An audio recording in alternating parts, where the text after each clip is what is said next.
안녕하세요 여러분, 동락석회 이현숙입니다. 자, 여러분은 예술과 그림을 사랑하시나요? 저는 많이 사랑합니다. 그림 잘 그리냐고요? 잘 못 그립니다. 그림도 잘 그리지 못하고 사실 멋진 조각 작품과 그림을 보는 안목도 그렇게 높지 않아요. 그렇지만 편안한 마음으로 그림을 즐기고 작가가 무엇을 말하고 싶었는지, 혹은 그 작품이 나에게 어떤 의미로 다가오는지 진지하게 고민하고 즐기는 사람 중에 한 사람입니다. 오늘 여러분에게 소개해드릴 책은요, 역사 공부와 동시에 미술을 공부할 수 있는 그림책입니다. 우리 유치원 아이들을 위한 그림책이 아니고요, 명화를 역사의 시간 순서대로 설명하고 있는 미술사 책입니다. 제목에서부터 서양 미술사를 보다죠. 네, 맞아요. 책 크기 자체가 보통 책에 비해서 사이즈가 넉넉합니다.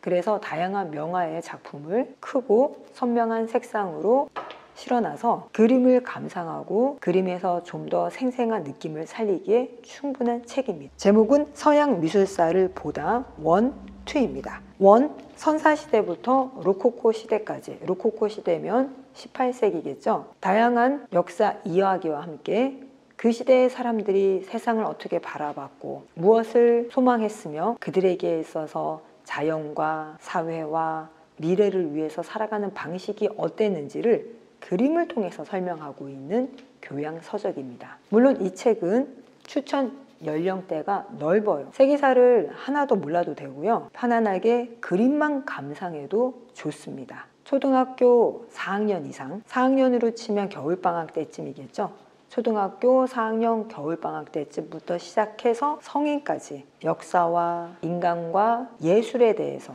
조금이라도 흥미와 관심이 있는 사람 누구나 읽을 수 있는 훌륭한 책입니다. 출판사는요, 주식회사 리베르입니다.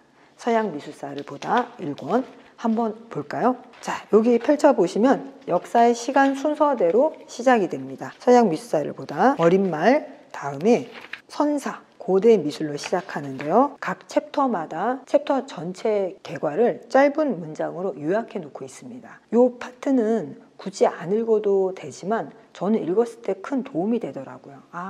선사시대가 전체적으로 어떻고 어떤 이야기가 펼쳐지는구나 하고 나의 방향과 목적을 알고 시작할 수 있습니다. 자, 그리고 이 책이 또 두 번째 좋은 점은요, 지도예요. 역사책이잖아요. 이렇게 세계 지도가 펼쳐져 있고 이 1번 파트에서 다루는 지역이 어느 지역인지 색깔로 구분을 해놓고 있고 또 다양한 각 지역마다의 특징, 역사에 대한 간략한 설명이 실려 있어서 첫 단락마다, 각 단락마다 시작하는 첫 파트의 이 부분만 잘 이해하고 읽으셔도 큰 도움이 됩니다. 넘기시면 1번 영혼을 위한 예술 해서 고대 지도가 또 한 번 나오죠.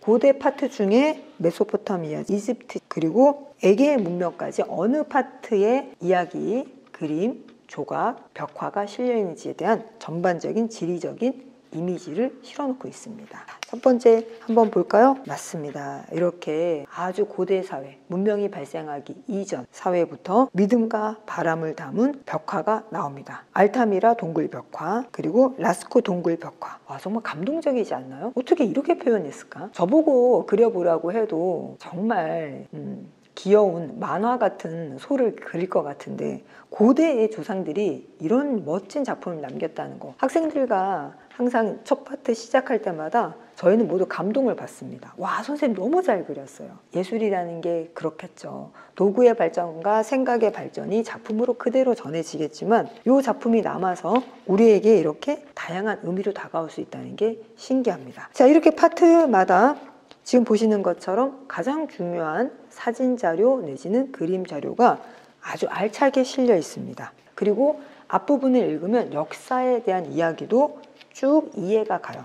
물론 역사책은 아닙니다. 미술사입니다. 하지만 미술사라는 것 자체가 그 미술이 탄생하기 위한 사회적, 문화적 맥락, 종교적 맥락, 이 그림에 그대로 들어가 있기 때문에 역시 책 속에서도 어떤 정치 상황, 어떤 종교, 어떠한 자연 환경적 영향에 있어서 이런 작품이 탄생할 수밖에 없었는가에 대한 배경 지식을 쫙 서술하고 있기 때문에 역사 지식과 동시에 예술품을 보는 안목도 키울 수 있습니다. 자, 이렇게 해서 쭉 진행을 해서 중세 르네상스를 지나 바로크의 웅장한 미술에서 로코코의 아기자기한 기종 미술까지 쫙 1편에서 소개를 합니다. 자, 그럼 2편은 근현대 예술 작품이 실려 있습니다.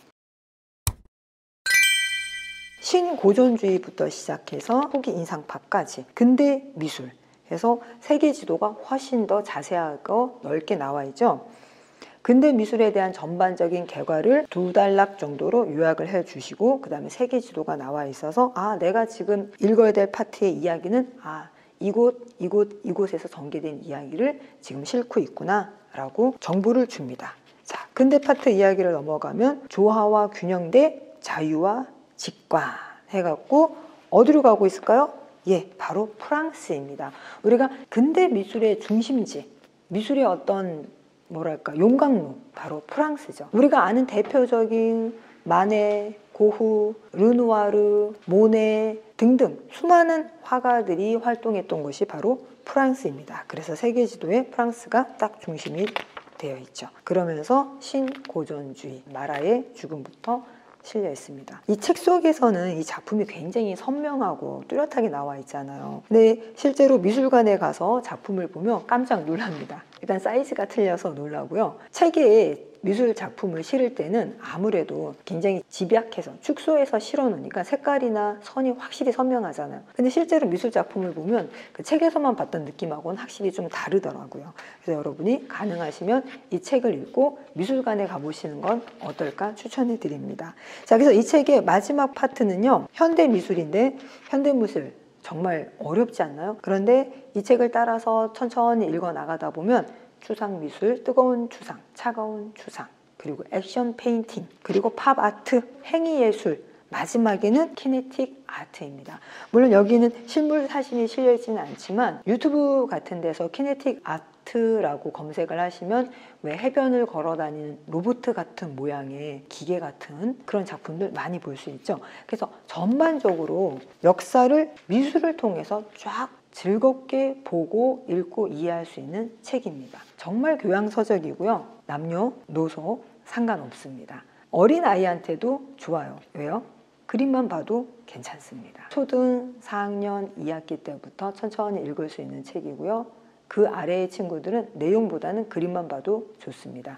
시대의 흐름에 따라서 예술이 정확하게 어떻게 흘러가는지를 설명을 읽지 않고 그림만 봐도 알 수 있는 교양서적 서양 미술사를 보다 여러분에게 추천드렸습니다. 꼭 한번 멋진 명화들 눈을 호강시킬 수 있는 시간 갖기를 바랍니다. 지금까지 동락석회 이현숙이었습니다. 여러분 좋아요, 구독 많이 부탁드립니다. 감사합니다.